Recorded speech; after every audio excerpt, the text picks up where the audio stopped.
ভাইয়া, আল্লাহ হাফেজ। ভাই, দোয়া করিস, ঠিক আছে? সালাম আলাইকুম। ওয়ালাইকুম আসসালাম।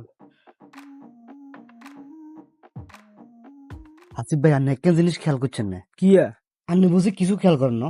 না, কি খেয়াল করতাম বাইঙ্গা ক হাতে এত তাড়াতাড়ি ভালো হয়ে যাবো আপনার কাছে লাগে? কি ভালো আর খারাপ, পোলা বাড়িতে যাইতাছে গা, মাপটাপ চাই গেল আর কি। না না না আসিফ ভাই, হাতের বালার পিছনে কালা আছে। হাতে এত তাড়াতাড়ি মাপ চাওয়ার হলা না। এখন কি বিষয় নিয়ে তুই ওরে সন্দেহ করতেছ? আমরা খুইলা ক। আপনার মানি ব্যাগ আছে না? টিয়া পয়সা আছে না? হ্যাঁ, এতারে দেখে তো মানি ব্যাগ লুকিয়ে রাখছি না, এই তো মানি ব্যাগ আছে, টাকাও আছে। আছে তো। আচ্ছা, আপনার কাছে আর কোনো দামি জিনিস আছে না যে আপনি কিনে রাখছেন বাইক টাইলে যাবিলে? বাইক নেওয়ার লেগে তোমার ভাবি ফোন দিয়ে কইছিল একটু স্বর্ণ কিনুন লেগে, তো আমি তো ওই বাড়িতে নেওয়ার লেগে এক ভরি স্বর্ণ কিনা রাখছিলাম, ঘরে লুকিয়ে রাখছি। খালাস। সান সান সান চেক করি সান। খালাস, আমি শিওর। এটা এই চিনির বয়মের ভিতরে রাখছি, একটা পেটেট লও তো। এটা না রাখছি, আজ তো জানতাম না।